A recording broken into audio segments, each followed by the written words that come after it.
Alex, how you doing? This is Jim Pataki from Six Making Right Radio. Hey, Tim, how you doing? Pretty good. How about yourself?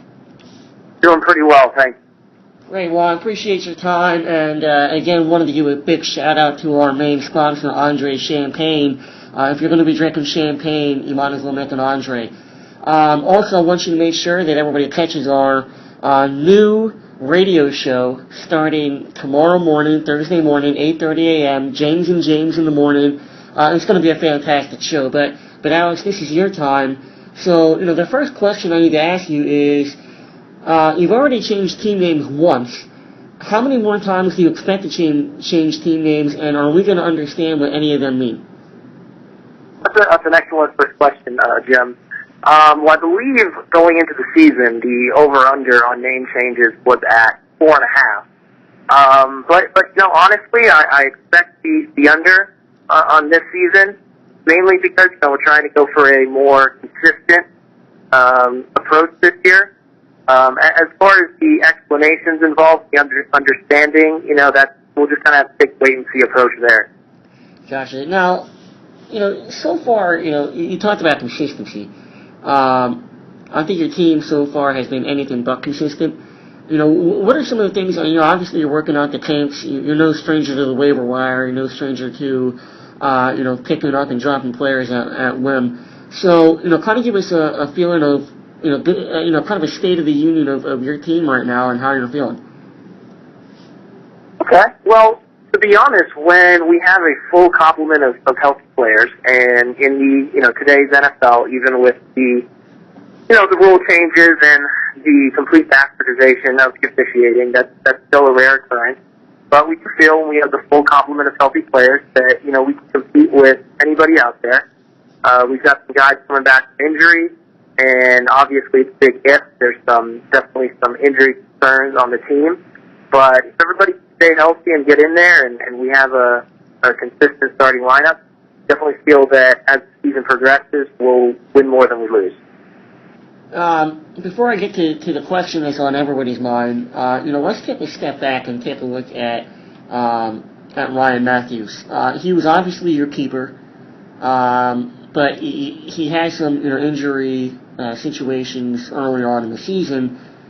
What's kind of your confidence level in Ryan Matthews? He was the guy that you kept over, anyone else last year. Are you confident that he can come back healthy and give you what you're looking for? Yeah, absolutely. I mean, our confidence level remains high in Ryan. He's entering his third season. Has definitely had injury-related concerns, but we made a decision to keep him over a couple other potential options out there, including a franchise number one quarterback. But we really felt that, again, injuries are always out there, but that when he plays, he's going to be a contributor, and we're definitely looking forward to a big performance this week against Kansas City. To be honest with you, Jim, we're going to need that in order to compete this week. So yeah, I mean, we remain confident and high on him, and this is kind of a make-or-break season in Ryan's career. Yeah, and I would say this is a make-or-break game for you right now in the league this season. And I say that because I can't help but notice that right now you have one Timothy Tebow starting at quarterback along with Sam Bradford. And before you answer that, I got to say that has to be one of the absolute worst combinations of quarterbacks I've ever seen from anyone, let alone a stellar veteran that has playoff wins and championships to your name. I mean, give me some light on what you're thinking there. Well, I'll be honest with you. That one's on the management. The management going into this season clearly was not anticipating the Week 4 bye. And with that being said, quarterbacks have definitely been picked up through the first 3 weeks of the season that we didn't quite expect to be snatched up as quickly as they were. So, that one's on the management. So what we're going to have to do is we're going to have to tinker with the game plan. We're going to have to come up with some creative ways to score some points and get the people in the game. What we're hoping is that, if there's any one player to really be involved in I know it's cliche, but in kind of a Hail Mary effort here, it would be one Mr. Tebow. So we're gonna look for him to get on the field and to make some trick plays and formations that would actually constitute net scoring points, which is something they haven't done much of. We'll just kind of have to see what happens. But like I said, we feel confident that with our running back and the other players on our team that we can potentially pick up the slack. We've made up for players, we've made up for 2 players getting 0 points in 1 week before, so feel like we can do that again. We just really need those other players to pick it up this week.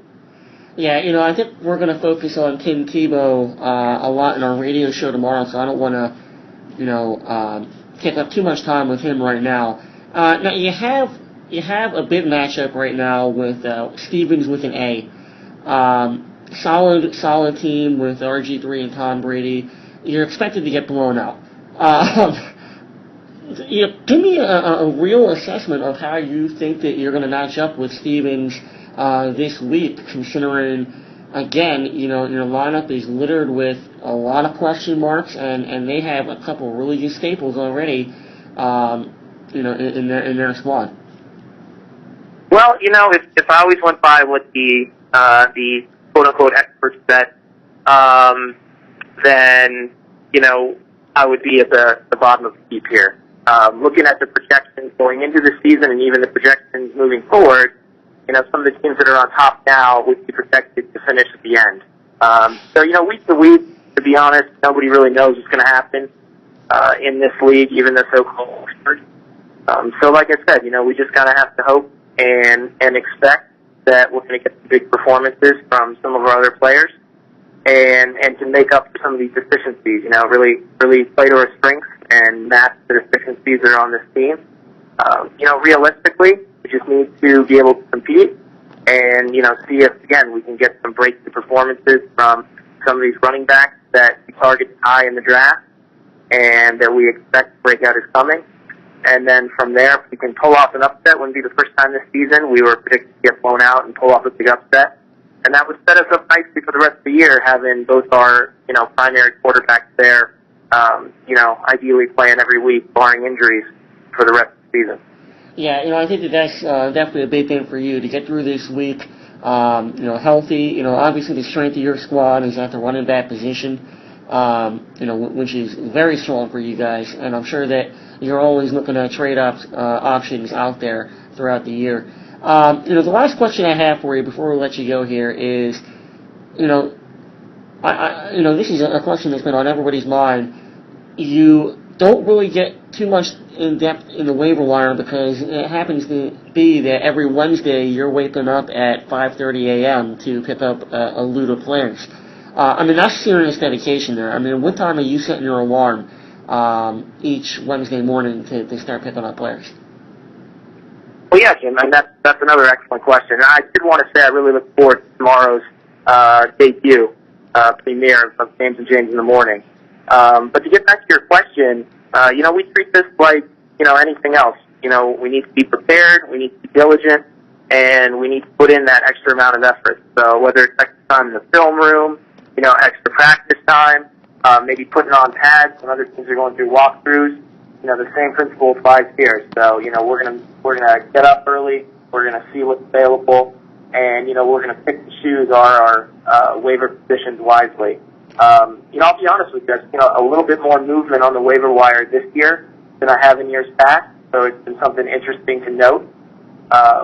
So, maybe we'll change that, and maybe we'll be experiencing a little bit more on the waiver wire here moving forward. So it's an interesting season, and it's going to be definitely a long season. There's a lot of parity, and, you can take spelling of that. But we'll see how things go moving forward, and, just continue to stay on top of things.